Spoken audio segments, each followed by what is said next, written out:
దయచేసి కూర్చోండి.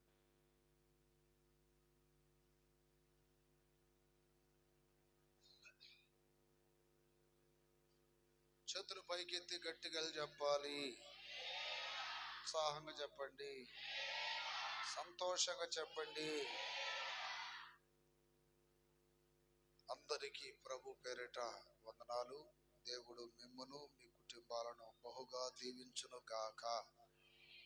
మంచిది ప్రియులారా, వాక్య భాగంలోనికి వెళ్దాం. ఇక వాక్యం మీద మీరు మనసు పెట్టాలని ప్రభు పేరిట మీకు మనవి చేస్తూ ఉన్నాను. దానియేలు గ్రంథము 3వ అధ్యాయం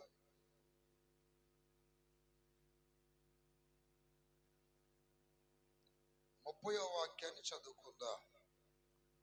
జాగ్రత్తగా వాక్యాన్ని రండి. 3వ అధ్యాయం, అమ్మా మైక్ లో చదవండి.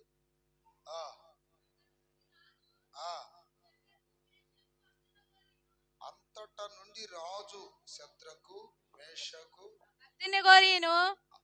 అబేద్నెగోను వారిని బబులోని సంస్థానములోని హెచ్చించెను.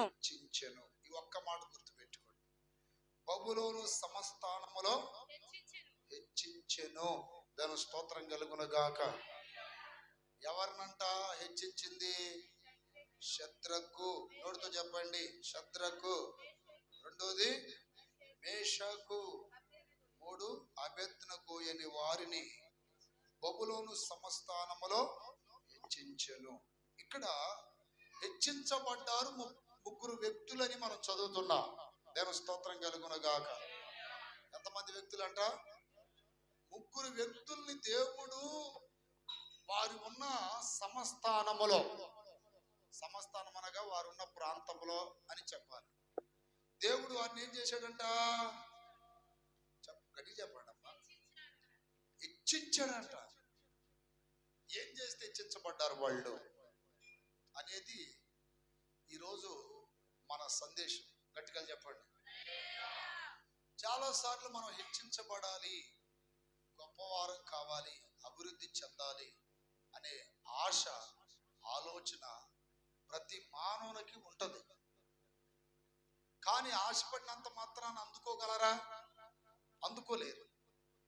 ఒక కుటుంబం హెచ్చించబడాలన్నా, ఒక వ్యక్తి హెచ్చించబడాలన్నా, అలాగే తను చేస్తున్న వ్యాపారం హెచ్చించబడాలన్నా, తను చేసి ఏదైనా సరే హెచ్చించబడాలంటే ఏం చేయాలి? ప్రశ్న. ఏం చేయాలి? ఉన్న చోట నుండి కాస్త పై స్థాయికి వెళ్తే దాన్నే హెచ్చింపు అంటారు. ఉన్న స్థాయి నుండి పై స్థాయికి వెళ్తే, ఇప్పుడు 10th క్లాస్ వ్యక్తి ఇంటర్మీడియట్ లోకి వెళ్తే హెచ్చించబడ్డాడు. 500 వచ్చే కూలివాడు 1000 రూపాయల కూలిలోకి వెళ్తే హెచ్చించబడ్డాడు. అలాగే ఆత్మీయతలో కూడా అరగంట ప్రార్థన చేసే వాళ్ళు గంటలోకి వెళ్తే హెచ్చించబడ్డారు. ఉన్న కాస్త కోస్త స్థలం, ఒక 1/2 సెంటు స్థలం అనుకో, సెంటు అయితే హెచ్చించబడినట్టు. 2 సెంట్లు ఉన్న వాళ్ళు 4 సెంట్లకి వెళ్తే హెచ్చించబడినట్లు. సాధారణమైన ఉద్యోగి ప్రమోషన్ లోకి వెళ్ళిపోతే హెచ్చించబడినట్లు. ఈ హెచ్చించబడే ఆ కృప ఒక మనిషి కలగాలంటే ఏం చేయాలి? ఏం చేస్తే దేవుడు వీళ్ళని హెచ్చించాడు? ప్రశ్న. ఈ రోజున ఏం చేస్తే మనము హెచ్చించబడతామో? అందరు నాకెళ్ళి చూడండి. హల్లెలూయా. ఏం చేశారని దేవుడు వారున్న ప్రాంతములో వారిని హెచ్చించాడంటే, వారి జీవితములో ప్రధానముగా చాలా ఉన్నాయి, కానీ ఒక్క విషయం మాత్రం నేను చెప్పగలను ఈరోజు. ఆ ఒక్కటి మనం చాలా జాగ్రత్తగా నేర్చుకోవాలి. 3 సార్లు గట్టిగా చెప్పండి. అదేంటన్నది లేఖనంలోనే గమనించండి. దానియేలు గ్రంథం 3వ అధ్యాయం 28వ వాక్యం చదివితే, వారు ఏమి చేస్తే హెచ్చించబడ్డారు అనే నెబుకద్నెజరు ఆ ప్రశ్నకి సమాధానమును మనం అక్కడ కనుగొనగలం. నెబుకద్నెజరు షద్రక్, మేషకు, అబేద్నెగోయు వీరు దేవుడు పూజారుడు. దేవుడు ఎవరు? పూజారుడు. ఆయన తన దూతను పంపి తను ఆశ్రయించి దాసులను తన ఆశ్రయించు దాసులను రక్షించెను. వారు తమ దేవునికి గాక మరి ఏ దేవునికి నమస్కరించకయు ఏ దేవుని సేవింపకయు ఉదయమని తమ దేహములను అప్పగించి రాజు ఏం అప్పగించుకున్నారంట? ఎవరికి అప్పగించుకున్నారు? దేవుడికి అప్పగించుకున్నారు. ఈరోజు దేవుడు నిన్ను నన్ను హెచ్చించాలి అంటే మనము దేవునికి అప్పగించుకోవాలి. మన ఇష్టానుసారంగా మనం బ్రతికితే మనము ఎప్పుడు కూడా హెచ్చింపబడలేము. దేవుని స్తోత్రం. హెచ్చించబడాలని కోరుకుంటున్న ప్రియ దేవుని బిడ్డలారా, ప్రియ దేవుని సంఘమా, నువ్వు హెచ్చించబడాలి నువ్వు ఉన్న ప్రాంతములో అంటే ముందు నీవు పరిపూర్ణంగా దేవునికి అప్పగించుకోవడం నేర్చుకో. వీళ్ళకి వచ్చిన శోధన ఏంటి? దొరాయి అనే ప్రాంతంలో 60 మూరలు ఎత్తు కలిగిన 6 మూరలు వెడల్పు కలిగిన ఒక పెద్ద విగ్రహాన్ని నిలబెట్టి దానికి పలాని సమయానికల్లా ఆ విగ్రహ ప్రతిష్ఠ జరుగుతున్నప్పుడు అందరూ వచ్చి మొక్కాలి, మొక్కకపోతే అగ్నిగుండంలో పడవేయబడు అని చెప్పినప్పుడు ఆ వార్త తెలిసి కూడా వారు వచ్చి మొక్కారా? దేవుడికి అప్పగించుకున్నారు. వాళ్ళు ఏది జరగాలంటే జరగనివ్వండి, కానీ ఈ అన్యకార్యం, ఈ దేవునికి నచ్చని పని మేము చేయం. ఈ రోజు నా మనసుల కోసం చాలా మంది మందిరానికి వస్తున్నా దేవునికి నచ్చని పనులు చేస్తారు. ఏంటంటే ఎవరో ఒకరి మీద చెప్తారు, వాళ్ళు చెప్పారు మేము చేసాం, వాళ్ళు పిలిచారు మేము పోయామని. బుద్ధి లేని మాట కదా అది. ఒక రాజు చెప్తేనే వెళ్ళలేదు దేవుడికి అప్పగించుకొని అంటే పరిపూర్ణంగా నువ్వు దేవుడికి అప్పగించుకోవట్లేదా? పరిపూర్ణంగా నువ్వు అప్పగించుకుంటే నీకు అప్పులు ఉండవు. పరిపూర్ణంగా నువ్వు అప్పగించుకుంటే నీకు దరిద్రం ఉండదు. పరిపూర్ణంగా నువ్వు అప్పగించుకుంటే నువ్వు తలబలే ఉంటావు. పరిపూర్ణంగా నువ్వు అప్పగించుకుంటే 10 మందికి పెట్టే స్థాయిలో ఉంటావు, 10 మందికి ఇచ్చే స్థాయిలో ఉంటావు. ఇంకా నీకు దరిద్రం ఎందుకు వస్తుందంటే పూర్తిగా నిన్ను నీవు దేవునికి అప్పగించుకోవట్లేదు. మన మనసును సంతోష పెట్టే వాళ్ళమా? దేవుని సంతోష పెట్టే వాళ్ళమా? గలతీ 1:10 అక్కడ పౌలు అంటున్నాడు, మనసును సంతోష పెట్టే వారమైతే నేను క్రీస్తుకు దాసుణ్ణి కాకపోదును. ఇప్పుడు నేను మనుషుల దయను సంపాదించుకొని చూచుకొనుచున్నాను, దేవుని దయను సంపాదించుకొని చూచుకొనుచున్నాను. మనుషుల దయను సంపాదించుకోవడానికి చూసుకుంటున్నానా? దేవుని దయను సంపాదించుకోవడానికి చూసుకుంటున్నానా? మనుషులను సంతోషపెట్టుకోరైతే నేను ఇప్పటికి క్రీస్తుకు దాసుని కాకపోదును అంటే క్రీస్తుకు అప్పగించుకున్నోడిని కాకపోదును అంటున్నాడు. చేతుల పైకి ఎత్తి గట్టిగా దేవునికి అప్పగించుకోవాలి. మనుషులు సంతోష పెడితే వాళ్ళకి అప్పగించుకుంటావు నువ్వు, కానీ నువ్వు హెచ్చించబడలేవు. మనుషులు నిన్ను వాడుకొని పక్కన పడేస్తారు, అవసరం తీర్చుకొని పక్కన పడేస్తారు. కానీ నమ్మి వచ్చి అప్పగించుకున్న వ్యక్తులను, ఏ భక్తులను దేవుడు ఎన్నడూ ఎప్పుడు విడిచి పెట్టడు. ఆయన నమ్ముకున్న వాళ్ళు విడిచిపెడతాడా? ఆయన నమ్ముకున్న వాళ్ళు సిగ్గుపరుస్తాడా? ఆయన నమ్ముకున్న వాళ్ళని అర్థంతరంగా వదిలేస్తాడా? పూర్తిగా అప్పగించుకో. అట్లయితే ఒకసారి చూడు, అబ్రహాము దేవునికి అప్పగించుకున్నాడు. బయలుదేరేటప్పుడు ముసలోడు. దేవుడు అన్ని విషయాలలో అబ్రహామును దేవుడు 24:1 ఆదికాండ అన్ని విషయాల్లో దేవుడు అబ్రహాము 13వ అధ్యాయంలో వెండి బంగారాలు వారి ఆస్తులంట, వారి ఆస్తులు పెట్టుకోవడానికి ఆ ప్రాంతం సరిపోలేదంట. అంతగా దేవుడు ఏం చేశాడు?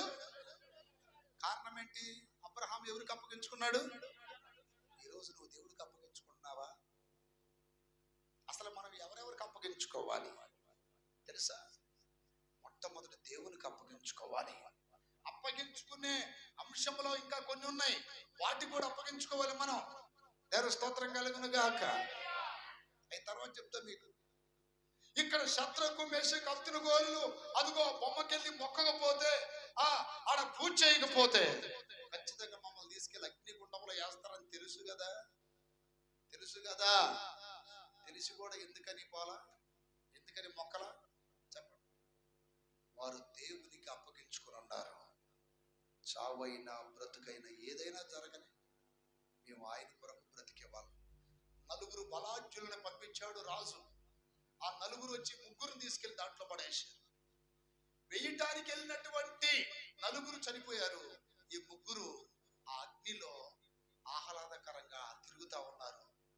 రాజు చూస్తున్నాడు, ఎలా కాలిపోతారు, ఎలా చనిపోతారు చూద్దామని దగ్గరికి వెళ్ళి చూస్తే ఆ ముగ్గురు మధ్యలో నాలుగో వ్యక్తి, ఇంకొక వ్యక్తి కనపడ్డాడంట.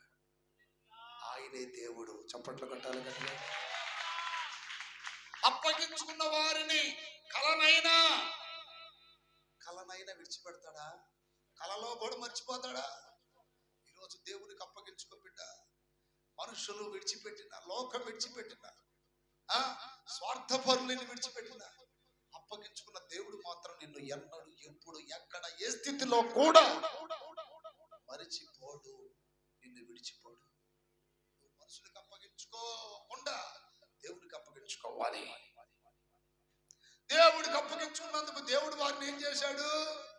తల దించుకొని ఇవ్వకుండా హెచ్చించెను. 30వ వాక్యం. అంతట నుండి రాజు శద్రకు మేషకు అబేద్నెగోయైన వారిని బబులోను సమస్థానములో, అంటే సమస్థానం అంటే ఏంటి? ఒక ఏరియా. ఒకప్పుడు మన ఇండియాకి 500 సంస్థానాలు ఉండేవి, కానీ బబులోనికి 120 సంస్థానాలు. ఆ సంస్థానాలలో దేవుడు అతన్ని, ఆ ముగ్గురిని బహుగా హెచ్చించాను. హెచ్చించబడటానికి ముందు ఒక శోధన వచ్చింది, ఒక పరీక్ష వచ్చింది. పరీక్షలో పాస్ అయ్యారు, దేవుడు ఉన్నతంగా పై స్థాయికి తీసుకెళ్ళాడు. పరీక్షలో రాయకుండా, పాస్ అవ్వకుండా ఎవరైనా పై స్థాయికి వెళ్ళగలరా? ఈ రోజు నీ జీవితంలో దేవుడు కొన్ని పరీక్షలు పెట్టి నిన్ను పరీక్షిస్తుంటాడు.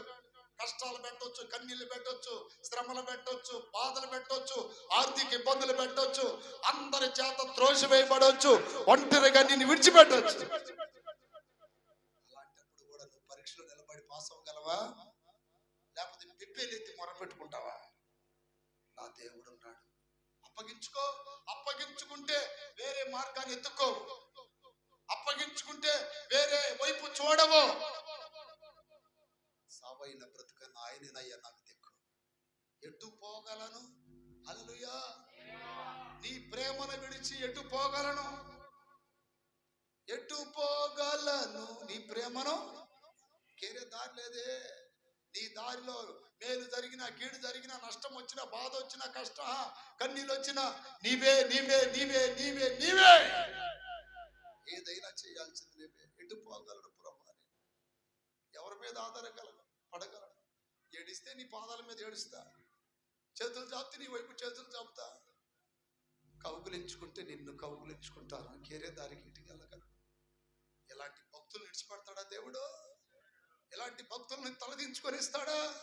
కొంచెం ఆలస్యమైనా, కొంచెం లేట్ అయినా దేవుడు వారిని హెచ్చించేది మాత్రం ఖాయమే. చప్పట్లు కొట్టండి గట్టిగా. కొద్దిగా లేట్ అయినా సరే తగిన సమయం ఒకటి వస్తుంది, ఆ టైంలో ఖచ్చితంగా వారిని హెచ్చిస్తాడు. అప్పుడు దాకా గమనిస్తుంటాడు, ఎంతమంది నాకు అప్పగించుకున్నారు. అప్పగించుకొనుటలో నమ్మకస్తులు ఎంతమంది ఉన్నారు నా దగ్గర? అప్పగించుకొనుటలో ఎంతమంది నమ్మకస్తులు ఉన్నారు? ఆయన నిన్ను హెచ్చించేంత వరకు అప్పగించుకున్నాడు. మనుషులు సంతోష పెట్టడానికి ప్రయత్నాలు చేయొద్దు, తప్పిపోతావు. మనుషులు సంతోష పెట్టడానికి వెళ్ళిన సౌలు దేవుని ఆజ్ఞ మీరిపోయి, దేవుని కృపను కోల్పోయి, ఆత్మను పోగొట్టుకొని చివరికి రాజ్యము, ప్రాణం కూడా కోల్పోయాడు. దేవుని స్తోత్రం. ఎవరు సంతోష పెట్టడానికి వెళ్ళి? ఈరోజు మనుషులు సంతోష పెట్టకూడదు, మనం ప్రభువుని సంతోష పెట్టాలి. అప్పగించుకోవాలి దేవునికి, అప్పగించుకోవాలి దేవునికి. అప్పగించుకుంటే హెచ్చించబడ్డారు వీళ్ళు. ఒక సంఘం అంట దేవునికి అప్పగించుకుందంట. కొరింథీయులకు రాసిన 2వ పత్రిక 8వ అధ్యాయం. ప్రియమైన బిడ్డలారా, 4-5 వాక్యాలు చదివితే అక్కడ మాసిదోనియ సంఘాలను గురించి దేవుడు ఒక సాక్ష్యం పలికించాడు పౌలు ద్వారా. ఆ మొదట ప్రభువునకును దేవుని చిత్తం వలన మాకును తమ్మును తామే అప్పగించుకొనిరి. చప్పట్లు కొట్టండి గట్టిగా. 8:1 కూడా చదవండి. 8:1 సహోదరులారా, మాసిదోనియా సంఘములకు అనుగ్రహింపబడిన దేవుని కృపను గురించి మీకు తెలియజేయుచున్నాము అంటున్నాడు. గమనించు, మాసిదోనియా సంఘాలకి దేవుని కృప విస్తరించిందంట. దాని స్తోత్రం. కృప విస్తరించింది, కృప పొందారు వాళ్ళు. కారణం ఏంటి? వారు దేవునికి అప్పగించుకున్నారు. ఈరోజు నా పూర్తిగా అప్పగించేసి, నీ పిల్లల దేవుడికి అప్పగించి, అలాగే నీ కుటుంబాన్ని దేవునికి అప్పగించి ఇప్పుడు కొన్ని సందర్భాల్లో మనం ఏదైనా షాపులోకి వెళ్తాం, లోనికి బ్యాగులు ఎలవలేదంటే ఏం చేస్తాం? ఆ గేట్ దగ్గర అప్పగించి వెళ్ళిపోతాం, లోనికి అవకాశం లేకపోతే. నీకు అప్పగించిన తర్వాత మనము ఏ వస్తువు అయితే అప్పగించామో తిరిగి వచ్చేంత వరకు దాన్ని కాపాడే బాధ్యత ఎవరిదే? ఎవరికైతే అప్పగించామో వాళ్ళదే. అలాగే మనల్ని మనం అప్పగించుకుంటే మనల్ని కాపాడే బాధ్యత కూడా ఎవరిదే? దేవుడిదే. దేవుడికి అప్పగించేయాలి అన్నిటినీ. ఈ సంఘ విశ్వాసులు దేవునికి అప్పగించుకున్నారంట. మన జీవితంలో మొట్టమొదటిగా దేవునికి అప్పగించుకోవాలి. ఈ రోజున చాలా మంది దేవుని బిడ్డలు అప్పగించుకోవట్లా. ఏదో కొంచెం అట్లా అప్పగించుకుంటున్నారు, మళ్ళీ ఎట్టుంటుందంటే పరిస్థితి, ఓకేనయ్యా దేవుడి చిత్తమేనయ్యా, అంతా దేవుడేనయ్యా అంటారా? మళ్ళీ మాదే. నేను స్తోత్రం. మళ్ళీ మా రూడు మాదే. అప్పగించుకోవాలి. నువ్వు పూర్తిగా అప్పగించుకొని చూడు, హెచ్చించబడతావు. అప్పగించుకొని చూడు, కృప పొందుతావు. అప్పగించుకో, ఒకసారి అప్పగించుకో 2 పుల్లాలు. నేను స్తోత్రం కలుగును గాక. 2 పడవల మీద కాలు పెట్టి ద్విమనస్సుతో బ్రతికితే అట్టిడి కాకుండా అయిపోద్ది లైఫ్. కష్టమైన, కన్నీళ్ళైన, బాధ అయిన దేవునికి అప్పగించుకో. నిందలైన, వ్యతిరేకతలైన దేవునికి అప్పగించుకో.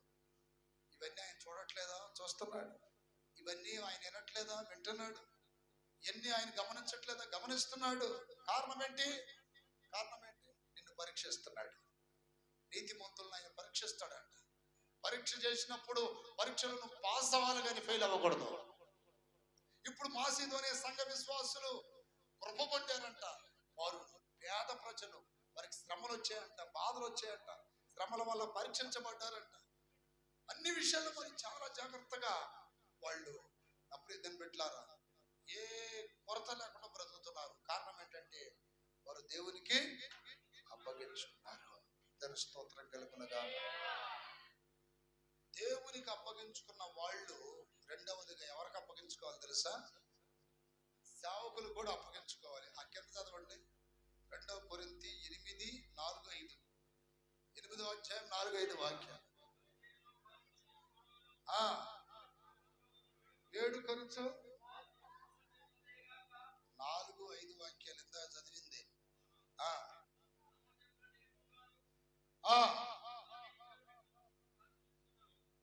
అది కాదు. మైక్ ఎందుకు ఇచ్చింది మీకు? మైకులు ఎందుకు ఇచ్చారు? స్తోత్రం. ఇదిగాక మొదట ప్రభువునకు దేవుని చిత్తము వలన. ఇక్కడ గమనించండి అమ్మా, అందరు నాకు చూడండి. మొదట ఎవరికి అప్పగించుకున్నారు? రెండోది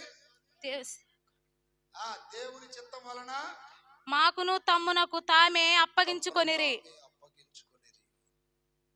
తల్లిదండ్రులకి పిల్లలు అప్పగించుకుంటే పిల్లలు పద్ధతిగా పెరుగుతారు.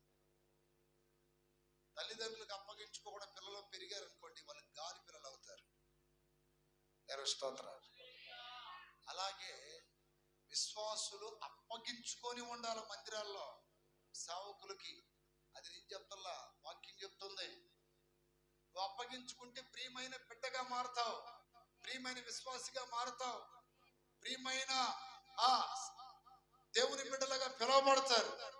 అప్పగించుకొనకుండా ఉంటారు చూడండి వాళ్ళు అసలు ఎప్పుడు వస్తారు చర్చికి తెలియదు, ఎప్పుడు మానుకుంటారు తెలియదు, ఎప్పుడు పోతారు తెలియదు, అడ్రాస్ పడ్రాస్ ఉండదు, వాళ్ళు మళ్ళీ సంఘంలోనే ఉండేది.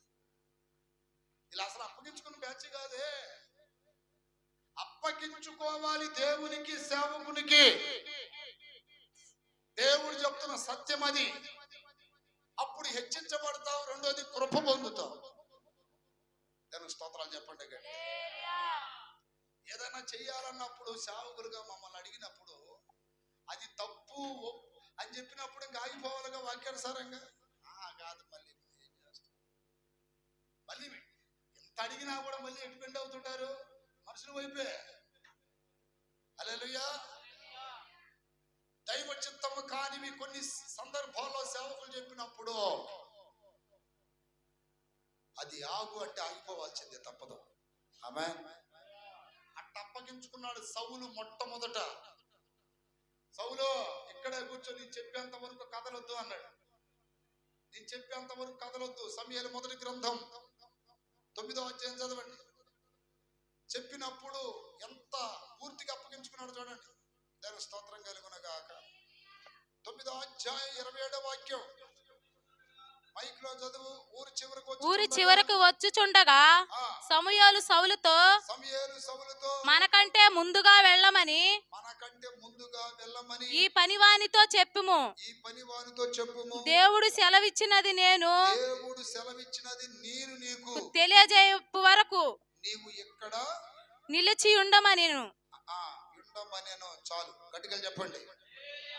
దేవుడు సెలవిచ్చినది నేను నీకు తెలియజెప్పేంత వరకు నువ్వు ఇక్కడే నిలబడాలి. ఆమేన్. దైవజనుడైన సమూయేలు ఎవరికి చెప్తున్నాడు? సౌలుకు చెప్తున్నాడు. సరే, ఇక్కడే నిలబడమనంటే అక్కడే నిలబడ్డాడా? నిలబడలేదా? గట్టిగా చెప్పండి. నువ్వు ఎక్కడే నిలబడు అంటే అక్కడే నిలబడ్డాడా లేదా? నిలబడ్డాడు అక్కడే. అప్పుడు అతనికి దేవుడు 2 కృపలు ఇచ్చాడు. దేవుని స్తోత్రం కలుగును గాక. హల్లెలూయా. ఒకటి, అతని మీదకి బలముగా అభిషేకం వచ్చింది. 6వ వాక్యం 10:6. ఆత్మ నీ మీదకి బలముగా దిగి వచ్చును. యెహోవా ఆత్మ నీ మీదకి బలముగా దిగి వచ్చును. నీవు వారితో కలిసి ప్రకటన చేయుచుండగా నీకు క్రొత్త మనసు వచ్చును. చూడండి, అప్పగించుకున్నందుకు సౌలుకి ప్రారంభములో బలమైన ఆత్మాభిషేకం వచ్చింది. స్తోత్రం కలుగును గాక. దైవ సన్నిధికి వస్తున్న మీరు కూడా గాలి పిల్లల్లాగా పెరగమాకండి. అయ్యా, మాకు ఒక సంఘం ఉందయ్యా, మాకు ఒక దైవజనుడు ఉన్నాడయ్యా, మాకు తండ్రి, ఆత్మీయ తండ్రి, ఆయన చెప్పినట్టు మేము వింటామయ్యా, ఆయన చెప్పకుండా మేము ఎటు వెళ్ళమయ్యా, ఎటు జరగమయ్యా మేము అనే విధానంలో మీరు పెరగాల. దేవ స్తోత్రాలు చెప్పండి గట్టిగా. అడ్డదారులు తీయకూడదు, అటు ఇటు పరిగెత్తకూడదు, మళ్ళీ ఏం తెలియనట్టు వచ్చాడు కూర్చోకూడదు. నువ్వేం చేస్తున్నావు దేవుడు తెలీదా? నువ్వు అప్పగించుకున్నావా లేదా దేవుడు చూడట్లేదా? దేవుని కృపలు కోల్పోతావు నువ్వు. దేవునికి ఒక నమ్మకమైన మనస్సు కలిగిన వారు కావాలని ఆకాశం నుండి ఏం చేస్తున్నాడు? ఆయన చూస్తా ఉన్నాడంట. అప్పగించుకో. దాని స్తోత్రం కలుగును గాక. కనీసం దైవ సేవకులు తెలియకుండా వేరే మీటింగ్లు కూడా వెళ్ళకూడదు. మీరు చేతుల పైకి ఎత్తి గట్టిగా చెప్పండి. మా అమ్మ పిలిచింది, మా నాన్న పిలిచాడు, అక్క పిలిచింది, తొక్క పిలిచింది అనకూడదు. అది అప్పగించుకోవడం అంటే. మేము అట్ట బ్రతికాం సేవకుల దగ్గర. హల్లెలూయా. దైవ సేవకుల దగ్గర అట్ట పెరిగిన వాళ్ళం మేము.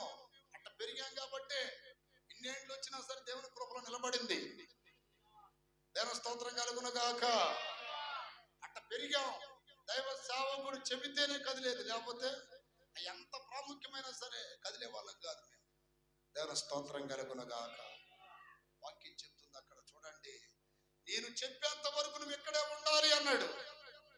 సౌలు అక్కడే ఉన్నందుకు ఏమైందంట? బలముగా యెహోవా ఆత్మ దిగి వచ్చింది. చప్పట్లు కొట్టండి గట్టిగా. క్రొత్త మనసు వచ్చిందంట. క్రొత్త మనసు వచ్చిందంట. అప్పగించుకోవడం అంటే అది. కానీ రాను రాను రాను రాను రాను దైవజనుడి మాట మీరిపోయాడంట. అదే మొదటి సమూయేలు గ్రంథం 15:24 చదవండి. 15:24 చదివితే రాను రాను రాను రాను సౌలు ఆ, జనులకు దడిసి జనులకు దడిచి వారి మాట విననందున ఇప్పుడు సేవకుడు మాట్లాడాడు. ఇక ఎవరు మాట్లాడుతున్నాడు? నేను యెహోవా ఆజ్ఞను యెహోవా ఆజ్ఞను నీ మాటలను మీరు పాపము తెచ్చుకుంటిని. అక్కడ ఏంటది అసలు సందర్భం? యెహోవా ఆజ్ఞ మీరి పాపము నీ మాటలు మీరి అంటే దైవజనుడి మాట కూడా మీరి పాపము తెచ్చు. చంద్ర పైకి ఎత్తి గడ్డి అంటే దైవ సేవకుడికి మొట్టమొదటి స్టార్టింగ్ లో ప్రారంభంలో అప్పగించుకున్నట్టు చివరి దాకా అప్పగించుకునే మనసులో ఉన్నాడా? వాక్యం అర్థమవుతుంది? ఎంతమందికి అర్థమవుతుంది? చేతులు ఎత్తండి. సరి చేసుకోండి. ఎందుకంటే మీరు దేవుడు మిమ్మల్ని హెచ్చించాలనుకుంటున్నాడు కానీ కోల్పోతున్నారే కృప. దేవుడు మిమ్మల్ని ఉన్నత స్థానంలో పెట్టాలనుకుంటున్నాడు కానీ చిన్న విషయాలు ఏం చేస్తున్నారు? అట్లా వద్దు. మేము అప్పగించుకున్న జనమయ్యా, దేవుడికి అప్పగించుకున్నాం, దేవుని సేవకులకు అప్పగించుకున్న వాళ్ళమ్మయ్యా మేము అనే సాక్ష్యం రావాలి. దేవుని స్తోత్రం కలుగును గాక. ఇప్పుడు కొంతమంది పిల్లలను చూస్తా, ఎరా ప్రార్థనకి వెళ్దామా అని అడుగుతాను. నాన్న అన్న అమ్మ నాన్న అడిగొస్తాను అన్న అంటారు. కొంతమంది బాగా వస్తాం అంటారు. నాకు ఈ రెండు గ్రూపులలో ఎవరు నచ్చుతారు చెప్పండి? అమ్మ నాన్న అడిగొస్తాను అంటారు చూడండి, వాళ్ళు నచ్చుతారు బాగా. చంద్ర పైకి ఇంత గడిగలు చెప్పండి. ఈ మిగతా వాళ్ళ పిల్లలు అంటారు బాన్న ఎక్కువస్తాం, రే మేమేమన్నా అంటదేమో వాళ్ళే ఉనర్లే అంటే ఈడెవడు గాలివాడు. నేను పిలిచినా వస్తాడు, ఇంకోళ్ళు పిలిచినా అంతే కదా. నేను పిలిచినా వస్తాడు, ఇంకోటి పిలిచినా వస్తాడు. దేవుని స్తోత్రం. నాకు అట్లాంటి పిల్లలు ఏం చేస్తాడు, మీరు రావద్దు, మీరు ఆగండి రా అని చెప్పి పేరుచేర్లో జరుగుతాయి అన్ని. ఇంటికాడ చెప్పుకొని వచ్చే వాళ్ళు వేరుగా ఉంటారు. నాన్న అన్న అమ్మ నాన్న చెప్పాను, ఇది వాళ్ళే ఒక 50 రూపాయలు ఇచ్చారు, ఇది ఇది. కొంతమంది ఉంటారు, అన్న మేము వస్తామన్నా, ఎవరిని అడగాల్సిన అవసరం లేదంటే ఎట్లా ఉండదు చూడండి ఆ మనసు. అంటే పూర్తిగా తల్లిదండ్రులకి అప్పగించుకోలేదు. దాని స్తోత్రం కలుగును గాక. ప్రియ దేవుని బిడ్డలారా, మనము అనుభవంలోకి రావాలి. దాని స్తోత్రం.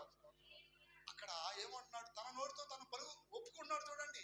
15:24లో దేవుని ఆజ్ఞ మీరి నీ మాట మీరి ఉందా లేదా? అక్కడ దేవుని ఆజ్ఞ మీరి నీ మాట మీరి. అసలు మీరినప్పుడే నువ్వు పాపం తెచ్చుకున్నావు. ఎంత పరిశుద్ధాత్మ అనుభవం అది ఇదని చెప్పుకున్నా మాట మీరితే. అసలు సౌలు ఏం చేశాడు? జాగ్రత్తగా, సౌలు ఏమైనా వ్యభిచారం చేశాడా? దొంగతనం ఏమైనా చేశాడా? కానీ మాట మీరిన, ఆజ్ఞ మీరిన దాన్ని దేవుడు దేని కింద ఎంచాడు? గమనించండి. వాక్యము బాగా తెలిసి ఉండాలి మీకు. దైవజనుడి మాట వినకపోయినా అదేం తెచ్చుకున్నా అని చెప్తున్నాడు తన్నోడితో. ఎవరితో వ్యభిచారం చేయలే, దొంగతనం చేయలే, ఏది దోసుకోలేదుగా. అప్పగించుకొనని జీవితాలన్నీ మందిరానికి వచ్చినా వారు ఏం చేస్తున్నట్టు? ఇంకా పాపంలో చేస్తున్నట్టే. నేను స్తోత్రం కలుగును గాక. మనకు ఒక ఆర్డర్ ఉందండి, ఆర్డర్ ఉంది. దేవుడు, సేవకులు, సంఘం ఒక ఆర్డర్ చంద్ర పైకి ఎందుకంటే చెప్పాలి. అర్థమైందా?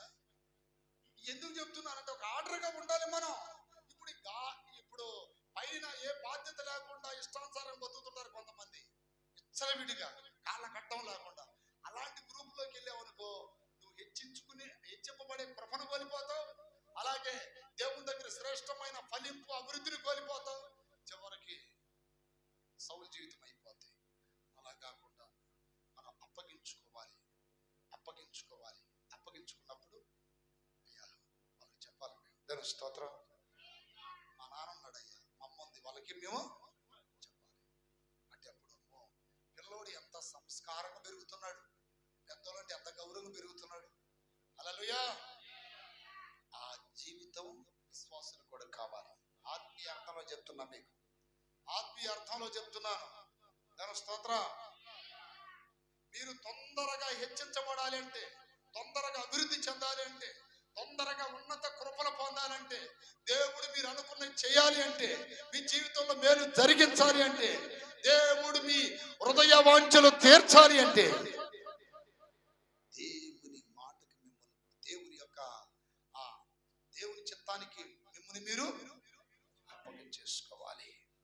దేవుని స్తోత్రం కలుగునగా. సాంసోను అప్పగించుకున్నంత కాలం అభిషేకములో మండాడు, అభిషేకములో మండాడు, రగిలాడు. అప్పగించుకున్నప్పుడు అభిషేకం కోల్పోయాడు. అప్పగించుకున్నప్పుడు సౌలు తిరుగులేని రాజరికం చేశాడు. ఎప్పుడైతే తన మనుషుల మాటకు లోబడుతున్నాడో దేవుడన్నా లెక్క లేకుండా పోయింది, సేవకులన్నా లెక్క లేకుండా పోయింది. నీ మాట మీరి, దేవుని ఆజ్ఞ మీరి నేనేం తెచ్చుకున్నాను? పాపం తెచ్చుకున్నాను. చాలా తప్పు చేశానయ్యా, చాలా తప్పు చేశానయ్యా. ఏడుస్తున్నాను. దేవుని స్తోత్రం కనుగొనగా. అప్పగించుకున్న గుంపండి ఎల్లు, మీరందరూ అప్పగించుకున్నవారండి. ఆ సాక్ష్యం ఎంత గొప్పది. దేవుని స్తోత్రం కలుగునగా. ఈరోజు నా ప్రియమైన బిడ్డలారా, విచ్చలవిడిగా బ్రతకడానికి దేవుడు మనల్ని సంఘంలో స్థిరపరచను. ఇష్టానుసారంగా బ్రతకడానికి దేవుడు మన సంఘంలో నిలబెట్టలే. అప్పగించబడ్డ జనముగా మనం మార్చబడాలి. అప్పగించబడిన అనుభవాల్లో మనం ముందుకెళ్ళాలి. దేవుని స్తోత్రం కలుగునగాక. సేవకులకైనా అప్పగించుకునేది నో, కృప వాక్యానికి కూడా అప్పగించుకోవాలి. అపోస్తుల కార్యం తీయండి, వాక్యానికి కూడా అప్పగించుకోవాలి నువ్వు. దేవుని స్తోత్ర స్తోత్ర.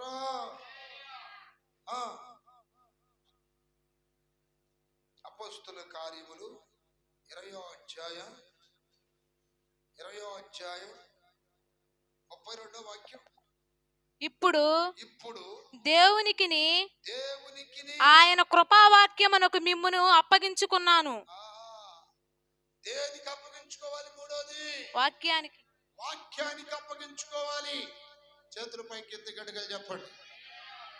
నీ వాక్యమేనా పరవశము, నీ వాక్యమేనా ఆత్మకు ఆహారము,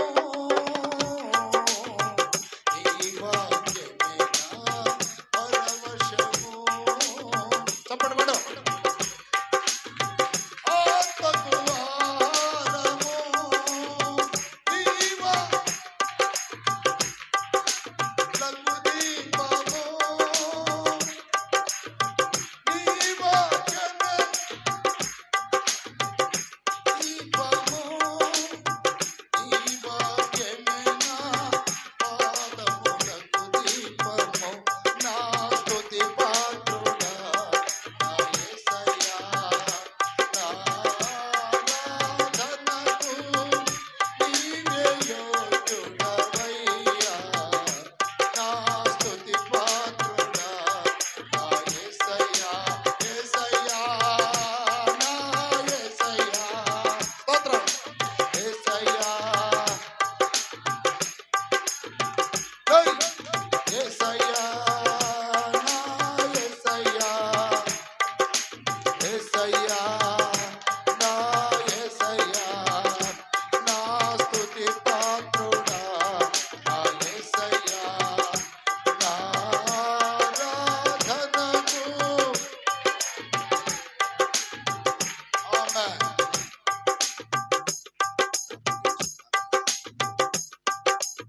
నియమించిన సేవకులకు అప్పగించుకున్నానయ్యా అని నువ్వు కన్నీళ్ళు విడుగు దేవుడి దగ్గర. వెంటనే నీ ప్రార్థనకి దేవుడు జవాబిస్తాడు. ఆమేన్. వాక్యం చెప్తుంది అక్కడ చూడండి. మూడవదిగా దేవుని యొక్క వాక్యానికి మనల్ని మనమే అప్పగించుకోవాలి. దేవుని స్తోత్రం కలుగునగా. ఇప్పుడు ఈ రోజున వాక్యములో నిలబడుతున్న వాళ్ళు ఎంతమంది, వాక్యానుసారంగా జీవించే వాళ్ళు ఎంతమంది, క్రైస్తవులుగా పిలువబడే వాళ్ళు లక్షల కోట్ల మంది ఉన్నారు, వేల మంది ఉన్నారు. కానీ వాక్య ప్రకారం బ్రతికే వాళ్ళు ఎంతమంది? వాక్య ప్రకారం బ్రతికే వాళ్ళు జాతకాలు చెప్పించుకోరు, వాక్య ప్రకారం బ్రతికే వాళ్ళు సోదులు చెప్పించుకోరు, వాక్య ప్రకారం బ్రతికే వాళ్ళు అన్యుల కార్యాలకు వెళ్ళరు, వాక్య ప్రకారం బ్రతికే వాళ్ళు దేవునికి ఇష్టం లేని విగ్రహారాధన చెయ్యరు, వాక్య ప్రకారం బ్రతికే వాళ్ళు ఈ గుళ్ళు కాడికి వెళ్ళి ఆ పూజలకు సంబంధించిన తినరు. దేంట్లో బ్రతుకుతున్నారు? వీళ్ళు వాక్యానికి అప్పగించుకుని బ్రతుకుతున్నారు. స్తోత్రం కలుగును గాక. వారు ప్రత్యేకంగా ఉంటారు. ఇట్లా అప్పగించుకునే అనుభవం వీరికి వాక్యంలో ఉంది. కానీ యేసయ్య ఒక సందర్భంలో బాధపడ్డాడు. మీలో నా వాక్యానికి చోటు లేదంటే. యోహాను సువార్త, దేవుని స్తోత్రం కలుగును గాక. మీలో నా వాక్యానికి చోటు లేదు. హల్లెలూయా. మీలో నా వాక్యానికి చోటు లేదంటాడు. చూడండి 8వ అధ్యాయం యోహాను సువార్త, దేవుని స్తోత్రం కలుగును గాక. 37వ వాక్యం. మీరు అబ్రహాము సంతాననని నాకు తెలియను, అయినను మీలో నా వాక్యమునకు చోటు లేదు గనుక నన్ను చంపి వెతుకుచున్నారు. హల్లెలూయా. నేను నా చూసారా ఏమంటున్నాడు? మీలో నాకు నా వాక్యానికి ఏం లేదు, చోటు లేదు. అందుకే క్షమించలేకపోతున్నారు, అందుకే ద్వేషాలతో ఉంటున్నారు, అందుకే అసూయ కలిగి ఉంటున్నారు, అందుకనే సమాధానంగా ఉండలేకపోతున్నారు. దేవుని వాక్యానికి చోటుందనుకోండి, వాక్యానికి విరుద్ధమైన పనులు చేయడానికి వాక్యం అడ్డుపడింది. దేవుని స్తోత్రం. వాక్యం అడ్డుపడింది. వాక్యానుసారంగా మనం బ్రతకాలంటే మనలో మనం దేనికి అప్పగించుకోవాలి? వాక్యానికి అప్పగించుకోవాలి. వాక్యము చాలా మంది వింటారు కానీ విన్న ప్రకారం బ్రతకరు. కొంతమందికి అసలు వాక్యమే తెలియదు. మరి కొంతమందిలో వాక్యం వింటారు కానీ వాక్య ప్రకారం జీవించరంట. అందుకని యాకోబు పత్రిక 1:22 అంటున్నాడు, మీరు వాక్యము వినువారు మాత్రమై ఉండి మిమ్మల్ని మీరు మోసపరుచుకొనక. చదవాలి త్వరగా. మీరు వినువారు మాత్రమై ఉండి మిమ్మును మీరు మోసపుచ్చుకొనుచున్నారు. చూడండమ్మా, వాక్యం వింటేనే కాదు, వాక్య ప్రకారం ప్రవర్తించాలి. వాక్యం వినువారు మాత్రమై ఉంటే మిమ్మల్ని మీరు ఏమవుతారు? మోసపరుచుకుంటారు. వాక్య ప్రకారం ప్రవర్తించువారై ఉండుడి. దాని స్తోత్రాలు చెప్పండి గట్టిగా. మీరు వినువారు మాత్రమై ఉంటే మిమ్మల్ని మీరు ఏం చేసుకుంటారు? మోసపుచ్చుకుంటారు. వాక్య ప్రకారం ప్రవర్తించేవారై ఉండాలి. హల్లెలూయా. ఈ వేషాలు ఎందుకు మార్చుకున్నావమ్మా? వాక్యం కోసమయ్యా. ఈ అన్యాచారాలు చేయట్లేదు ఎందుకయ్యా? వాక్యం కోసమయ్యా. ఇలా ఎందుకు ఉండట్లేదు? వాక్యం కోసమయ్యా. దేవుడు వాక్యంలో వద్దన్నాడుగా. వాక్యము వినువారు అందరూ మోసపోతారంట. వాక్యం విన్నది పాటించేవారు మాత్రం ధన్యులు. దేవుని స్తోత్రం. హల్లెలూయా. కానీ ఈ రోజున చాలా మంది మీరు ఎవరు క్రైస్తవులు అండి, మీరు చర్చికి వెళ్ళే వాళ్ళమేనండి, వెళుతున్నారు కానీ వాక్య ప్రకారము జీవించే వాళ్ళు తక్కువ మంది. వాక్య ప్రకారం జీవిస్తే ఈ రోజున క్రైస్తవునికి ఎంతో సమాధానం, నెమ్మది ఉంటది. వాక్య ప్రకారం జీవిస్తే. ఇప్పుడు ఏమనుకోమాకండి, కొన్ని పల్లెలలో దాదాపు యేసు ప్రభువుని నమ్మామని చెప్పుకుంటారు. వాళ్ళు ఏరే దేవుళ్ళు నమ్మరు. కానీ ఎక్కువ గొడవలు కూడా వస్తున్నాయి చూడండి పల్లెలలో. వస్తున్నాయా లేదా? అక్కడ మళ్ళీ రాజకీయాలు. ఇప్పుడు కొన్ని పేటలలో కూడా క్రైస్తవులు అనుకుంటారు వాళ్ళు. అంటే ఇట్లాంటి రాజకీయాలు ఎందుకు వస్తున్నాయి? వారు దేవుణ్ణి నమ్మామని చెప్పుకుంటున్నారు కానీ వాక్యములో నిలబడ్డోళ్ళు కాదు. వాక్యంలో నిలబడి పోరాటాలు, పోటీలు ఎందుకు? అందరు క్రైస్తవులే కదా. ఎందుకు గొడవలు, ఎందుకు తన్నుకోటాలు, ఎందుకు పోలీస్ స్టేషన్లో? యేసయ్య క్షమించాడుగా, నువ్వెందుకు క్షమించలేకపోతున్నావు? యేసయ్య ప్రేమించాడుగా, నువ్వెందుకు ప్రేమించలేకపోతున్నావు? యేసయ్య ఓర్చుకున్నాడుగా, నువ్వెందుకు ఓర్చుకోలేకపోతున్నావు? యేసయ్య ఒక చెంప కొడితే రెండో చెంప చొప్పమంటున్నాడు. కానీ అదేది అసలు ఆ మాటలన్నీ ఏడపడేస్తున్నారు.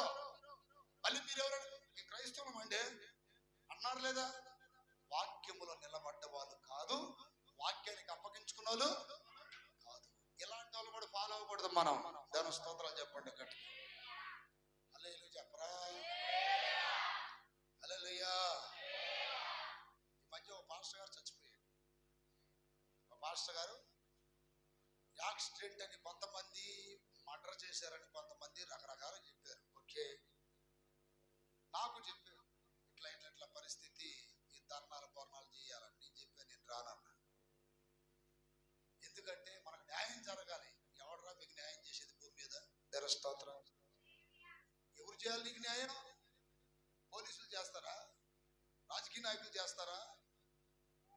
వీ వాంట్ జస్టిస్ అంటే వాళ్ళకి న్యాయం దొరికిద్దా? అసలు ర్యాలీలు ఏంటి దేవుని బిడ్డలు? ఆయన ఒకవేళ అట్లా చచ్చిపోవాలని దేవుడు రాసి పెట్టాడు, చచ్చిపోని మనకేమన్నా ఇదంటే అయితే అవనే. నేను స్తోత్రం. సింహాల బోనులో దానియేలు చంపాలని 120 మంది పూనుకుంటే దానియేలు ఏమన్నా చచ్చిపోయాడా?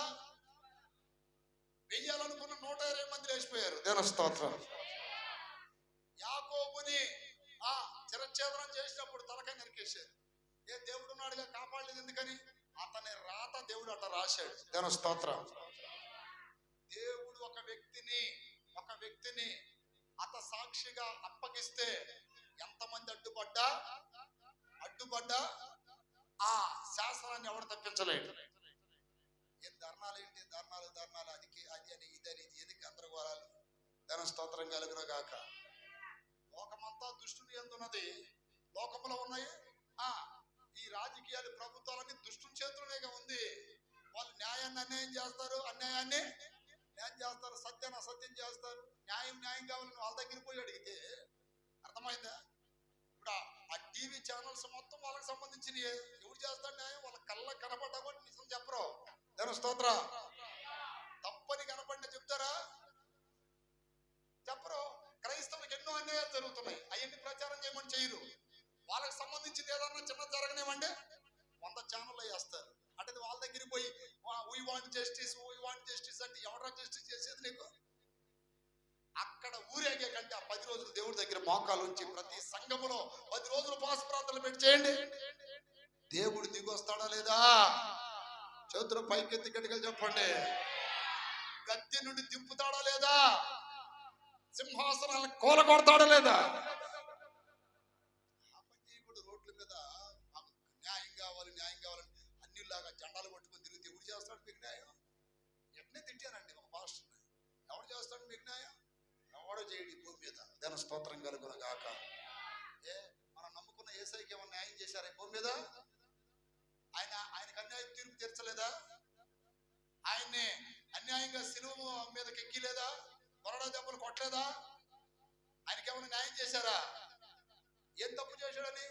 ఆయన తాగుపోతాడు అన్నారు యేసయ్యని. ఇప్పుడు ఈ రోజు ప్రవీణ్ గారిని తాగుపోతాడని చిత్రీకరించారు. అసలు ఆయన కూడా అన్నారు యేసయ్యని, బైబిల్లో ఉంది. దేని స్తోత్రం. దయ్యం పట్టినోడు అని అన్నారు. ఎవరిని? సమరయుడు అన్నారు, శంకరే అన్నారు. అరే దేవుడికే దిక్కులేదు ఈ భూమి మీద. ఆయన బిడ్డలైన మీకు మనకి ఇక్కడ ఎవడ న్యాయం చేస్తాడా? న్యాయముగా తీర్పు తీర్చు దేవునికి అప్పగించుకొని నోరు మూసుకొని మెదలకుండా ఉండండి. ఏదన్నా రాంగుగా మాట్లాడారా మిమ్మల్ని కూడా తీసుకెళ్ళి బొక్కలో నొక్కుతారు వాళ్ళు. హల్లెలూయా. మిమ్మల్ని కూడా తీసుకెళ్ళి బొక్కలో నొక్కుతారు.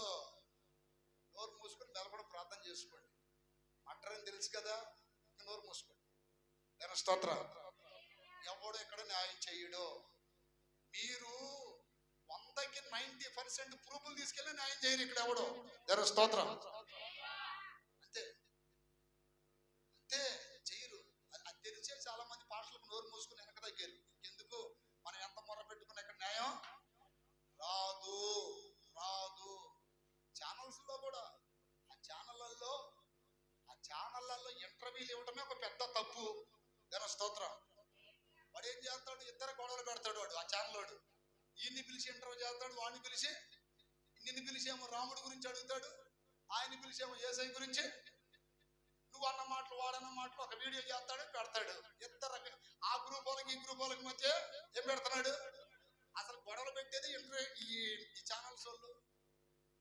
వీళ్ళేం పబ్లిసిటీ కోసం పోతున్నారు. ఎందుకు చెప్తున్నానంటే, మనం ఈ భూమి మీద ధర్నాలు చేసినా ఇంకోటి చేసినా ఎవడు మనకు న్యాయం చెయ్యటు. ఏందన్న ఎట్లా మాట్లాడుతున్నారు అనుకుంటున్నారు మీరు? అనుభవపూర్వకం చెప్తున్నా. ఎవడు మనకి న్యాయం? 1,00,000 మంది ఉన్నారు కనపడితే ఏమైనా న్యాయం చేస్తారా? ఒకవేళ న్యాయం జరిగితే మణిపూర్ జరిగిందా ఇప్పటికైనా? జరగదు. అంతే. యేసయ్య ఏ రూట్లో వెళ్ళాడో మనం కూడా అదే రూట్లో వెళ్ళాలి, తప్పదు. దాని స్తోత్ర. వాక్య ప్రకారం జీవించటం. సమయం వచ్చినప్పుడు అందరి గెలుస్తాడు. దేవుని స్తోత్రం. మనుషులా తొందరపడతాడు ఆయన? తొందరపడ్డా టైం వస్తుంది. హల్లెలూయా. ఇంత ఓర్పు కావాలంటే మిమ్ముని మీరు దేవునికి దేనికి అప్పగించుకోవాలి? అది దేవుని స్తోత్రం కలుగునగా. కలెక్టరేట్ ముందు కూర్చో, అసెంబ్లీని చుట్టుముట్టు, లేకపోతే పార్లమెంట్ ని చుట్టుముట్టు, ఎవడో మీకు ఇక్కడ న్యాయమో చెయ్యడు. దేవుని స్తోత్రం కలుగునగాక. అట్టంటారా? 100 చిత్రీకరిస్తారు. ఇప్పుడు అనేది ఆయనకి ఎన్ని చిత్రీకరించారు? గాంధీ షాప్ లోకి వెళ్ళాడని, తర్వాత ఆయన ఫోన్ లో నుండి డబ్బులు కొట్టాడని. అసలు అసలు హెల్మెట్ కాదు, అది టోపీ. అది దేవుని స్తోత్రం. ఇన్ని ప్రూఫ్లు మాకు అవసరం లేదు. మా గ్రూపును కాపాడుకోవడానికి మేము ఎన్ని అబద్ధాలైనా ఆడతాం. దేవుని స్తోత్రం. మీకు కూడా ఎందుకు చెప్తున్నానంటే, అట్లాంటి చూస్తున్నప్పుడు లోన రక్తం మరిగిపోతుంది. దేవుని స్తోత్రం. ఎవడైనా ఆవేశపరుడు ఉండి మీ బైబిల్ పక్కన పెడితే మీ అంత తెలుస్తాను అన్నాడు అనుకోండి, ఆ కొంచెం వీడియో క్లిప్పే గిరగిరా గిరగిరా గిరగిరా అన్ని ఛానల్లో తిప్పుతాడు. వాళ్ళు తిప్పి మాత్రం దేవుని స్తోత్రం. ఎవరు చేసేది ఏం లేదు. న్యాయముగా తీర్పు తీర్చు దేవునికి అప్పగించుకోవటమే. 4వది. హల్లెలూయా. న్యాయముగా తీర్పు తీర్చు. పేతురు రాసిన పత్రిక తీయండి. న్యాయముగా తీర్పు తీర్చు దేవునికి నిన్ను నీవు అప్పగించుకోవాలి. 2వ అధ్యాయం. హల్లెలూయా. 23 22 కూడా. ఆయన నోట ఏ కపటం కనబడలేదు. ఆయన దూషింపబడి బదులు దూషింపలేదు. ఆయన శ్రమ పెట్టబడి బెదిరింపగా న్యాయముగా తీర్పు తీర్చు దేవునికి తన్ను తాను. మన యేసయ్య కూడా తండ్రికి అప్పగించుకున్నాడంట. అవునా కాదా? చేతుల పైకి ఎత్తి గట్టిగా చెప్పండి. ఎవరి దగ్గర అన్యాయం జరిగినా దేవుడికి అప్పగించుకుంటే నిదానంగా అన్ని తిరుగుతాయి. దేవుని స్తోత్రం. అంటే దేవుడు న్యాయం చేయడనా? చేస్తాడు. కొద్దిగా ఓపిక పట్టాలి. అలా చెప్పండి గట్టిగా. కొంచెం ఇప్పుడు మన అన్యులు ఏమంటారంటే కర్మ ఎవరిని వదిలిపెట్టదని. అది వాస్తవం. కర్మ సిద్ధాంతానికి నేను కూడా ఏకీభవిస్తా. కర్మ సిద్ధాంతమే బైబిల్ సిద్ధాంతం. ఏది ఎత్తుతావో వాళ్ళు ఏమంటారు? ఏ తప్పు చేస్తే ఆ శిక్షణ ఎత్తికి కర్మ సిద్ధాంతం. అది కర్మ. అర్థమైందా? అల్లెలు చెప్పాలా గట్టిగా? కర్మ సిద్ధాంతమే బైబిల్ అంటే. ఏ తప్పు చేస్తే దానికి శిక్ష అనుభవించాల్సిందే, తప్పదు. ఏది ఎత్తుతావో అది వేయాల్సిందే. మంచి ఎత్తితే మంచి, చెడు ఎత్తితే చెడు. కానీ న్యాయ పోరాటాలు మాత్రం భూమి మీద చేయకూడదు. దానికి స్తోత్రాలు చెప్పండి. నాకు న్యాయం జరగాలయ్యా. ఎవరు చేస్తాడు అసలు న్యాయం? లోకం అంతా ఎవరి యందు ఉంది? దృష్టిలో ఉంటే ఎవరు చేస్తాడు నీకు న్యాయం? దానికి స్తోత్రం. న్యాయముగా తీర్పు తీర్చు దేవునికి అప్పగించుకో. ఒక సమయం వస్తుంది. ఇప్పుడు దానియేలు అట్లా అప్పగించుకొని సింహాల బోనులోనికి అన్యాయంగా వెళ్ళింది. న్యాయంగా వెళ్ళాడు, అన్యాయంగా వెళ్ళాడా? హల్లెలూయా. కానీ దేవుడు చూడలేదా? ఈరోజు మన వాక్యానికి అప్పగించుకుంటే న్యాయబద్ధముగా బ్రతుకుతాం మనం. మనుషుల్లాగా దేవుడు తొందరపడడు. మనుషుల్లాగా దేవుడు ఆలోచించడు. ఇప్పుడు ప్రూఫ్లు కావాలి, ఎవిడెన్స్ కావాలి అంటున్నారు. ఈ ఎవిడెన్స్ తారుమారు చేస్తారు మీ దగ్గరికి పెడితే. దేవుని స్తోత్రం. కానీ దేవుడి దగ్గర అసలు ఎవిడెన్స్ ఉంది. సీసీ ఫుటేజ్ అంట. ఈ ఫుటేజ్లన్నీ మారిపోతాయి. అసలు సీసీ ఫుటేజ్ ఎక్కడ ఉంది? అక్కడ ఉంది. దేవుని స్తోత్రం కలుగునుగా. దేవుడు చూసుకుంటాడు. ఎవరైనా మీ ఇళ్ళ దగ్గర కానీ మీ పొలం దగ్గర కానీ మిమ్మల్ని బాధ పెట్టి మీకు దౌర్జన్యంగా మీ మీద మీకు అన్యాయం తలపెడితే ఏమనమాకండి. దేవుడికి అప్పగించండి. దేవుడే చూసుకుంటాడు. దేవుడు కూడా, యేసయ్య కూడా న్యాయముగా తీర్పు తీర్చు దేవునికి అంతే. మనుషులను కదా తట్టుకోలేక 4 మాటలు అంటాం. ఆ మాటలు కూడా అనకూడదు. దేవుని స్తోత్రం.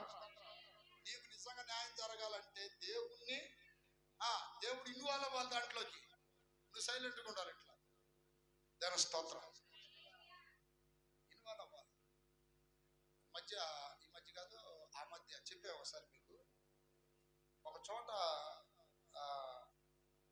పేరు ఎస్పీ వెళ్తున్నాడు, ఎస్పీ ఆయన కారు వెళ్తుంటే వెనకాల ఒక అబ్బాయి ఆటో మీద పోతా ఆర్న కొట్టాడు. అతనికి తెలియదు, ఆ కుర్రోడికి అతను పోలీస్ ఆఫీసర్ అని. ఆర్న కొట్టగానే ఏం జరిగింది, పక్కన ఆపి వచ్చి బూటు కాలుతో బడదన్నాడు కాలుతో. సార్ నేను చూడలేదండి అది. ఈలోపు ఆ పక్కనే ఇవి దాన్ని ఏమంటారు, మొక్కజొన్నకండి పాప్కార్న్స్ ఉంటాయి చూసారా, అవి కాల్చుకుంటూ వాళ్ళ అమ్మ బండి పెట్టుకుంది. అయ్యా మా అబ్బాయిని కొట్టమాకండి అయ్యా, వాడు తెలియదులే అంటే ఆమెను కూడా కాలుతుందండి. స్తోత్రం. కాలుతుందని వెళ్ళక మమ్మల్ని ఏం చేయలేక సైలెంట్ కూర్చున్నారు అక్కడ. ఈలోపు అక్కడ జనం చూశారు, అందరు అడ్డుపడ్డారు. ఇక్కడ స్తోత్రం. కారుని కదలలేదుగా, కారుని కదలలేలా. నువ్వు ఒక బాధ్యత గల పోలీస్ ఆఫీసర్ అయ్యండి ఒక మహిళని చూడకుండా కాలుతో తన్నావు, దానికి సమాధానం చెప్పి కదులు ఇక్కడ నుండి పబ్లిక్ ఒప్పుకోవాలా. అప్పుడు ఒక ఎమ్మెల్యే వచ్చి ఈ పోలీస్ ఆఫీసర్ని సారీ చెప్పించి ఏమయ్యా పోలీస్ ఆఫీసర్ అయ్యండి, వాడే తెలియ కారణం కొట్టాడు అనుకో, సరే వాడిని కొట్టి ఒక దెబ్బ ఆడ మనిషిని కాలుతో అర్థమైందని అంతమందిలో తిట్టేలాక తప్పైపోయిందని మనుషులు తను ఒప్పుకున్నా మనుషులు ఒప్పుకున్నారు అక్కడ.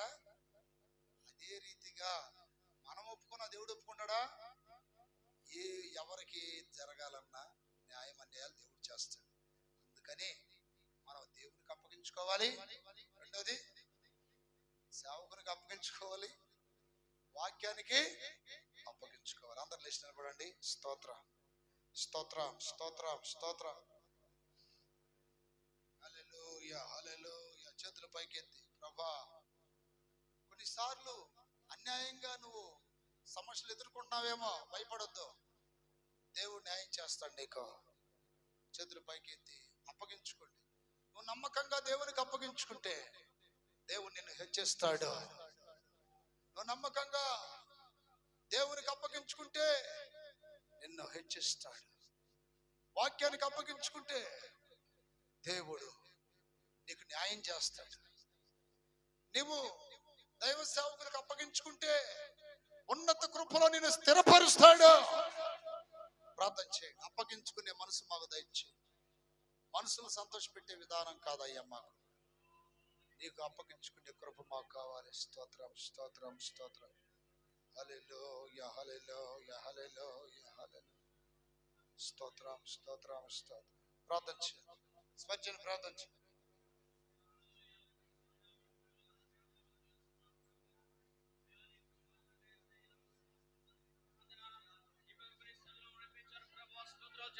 ప్రభు అయ్యా నీకు అప్పగించుకుంటే తండ్రి యేసయ్య ఎంత ఆశీర్వాదాలు ఉంటాయో లేఖనాల ద్వారా మాతో మాట్లాడేందుకు స్తోత్రాలు చెల్లిస్తున్నాం ప్రభు. అయ్యా నీకు అప్పగించుకోకుండా